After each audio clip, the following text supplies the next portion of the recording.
Sidney Prescott est de retour et elle devra protéger sa fille, cette fois-ci, contre un nouveau Ghostface. Aujourd'hui, on parle du film Scream 7, où on voit le retour de Neve Campbell, qui était absente dans Scream 6. C'est un film qui est réalisé par Kevin Williamson. Et c'est qui Kevin Williamson? Eh bien, c'est celui qui a écrit le premier film Scream, celui qui a développé l'histoire au tout départ. Et dans celui-ci, eh bien, c'est le réalisateur. Et ce qui est particulier, c'est que c'est Kevin Williamson qui a convaincu Neve Campbell de revenir dans la franchise. Mais après ça, c'est Neve Campbell qui a convaincu Kevin Williamson de réaliser ce film-ci. Parce que, bon, il faut le dire, c'est sa deuxième réalisation, Kevin Williamson. Il est beaucoup plus connu au niveau de la scénarisation. Malheureusement, ce film-ci, Scream 7, c'est loin d'être mon préféré. Ce qu'il ne faut pas oublier, c'est que Scream 5 et Scream 6, eh bien, c'était un nouveau départ pour la franchise à cause de deux personnages interprétés par Melissa Barrera et Jenna Ortega, bon, deux sœurs.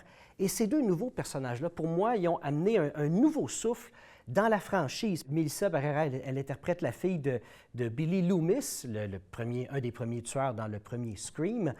Et vraiment, l'instinct de tueur de son père qui entre en jeu, des fois, c'est une dynamique que j'adorais. La rumeur par rapport à Scream 7, parce qu'il y a eu une autre version de ce film-là qui avait été écrite, c'est que dans celui-là, on allait enfin voir le côté beaucoup plus sombre du personnage que Melissa Barrera interprète, qui allait accepter le côté sombre qu'elle a eu de son père. Et ça, c'est une rumeur selon Skeeter Rich, qui interprète Billy Loomis dans le premier film. Donc, ça a été une conclusion, une très bonne conclusion à la franchise, à cette nouvelle trilogie-là de la franchise. Mais tout à coup, il y a un problème qui est arrivé. Il y a eu une perte de crédibilité au niveau de la franchise. Neve Campbell, elle a décidé de ne pas revenir dans la franchise. Pourquoi?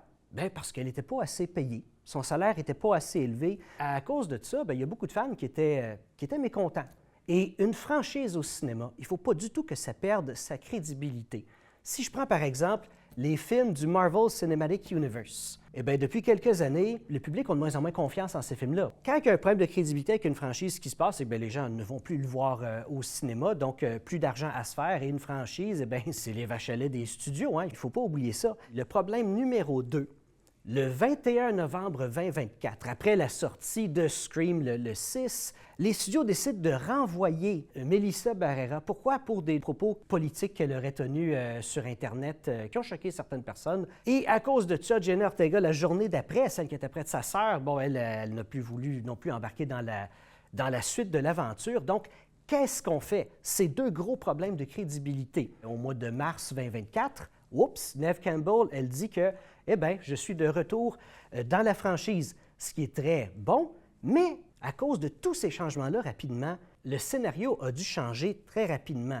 Et le coût de tout ça, de changer le scénario, c'est environ 500 000 $. Pour un film qui coûte une quarantaine de millions, bon, c'est quand même pas négligeable, 500 000 $. Et après ça, bon, Kevin Williamson est revenu avec le temps rapide pour préparer Scream 7.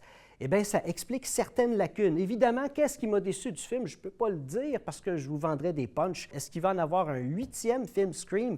Évidemment que oui, bien sûr. Et pour tous ceux qui se le demandent, pourquoi Neve Campbell a accepté celui-ci? Quel salaire elle a eu?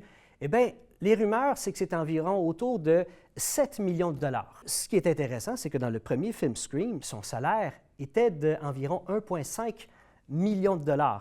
Scream 7, c'est loin d'être le meilleur de la franchise, mais moi, de mon côté, je n'ai pas perdu espoir et je suis sûr que le meilleur de la franchise Scream est à venir. Et c'est tout le temps qu'on a pour aujourd'hui. Je vous dis à la semaine prochaine.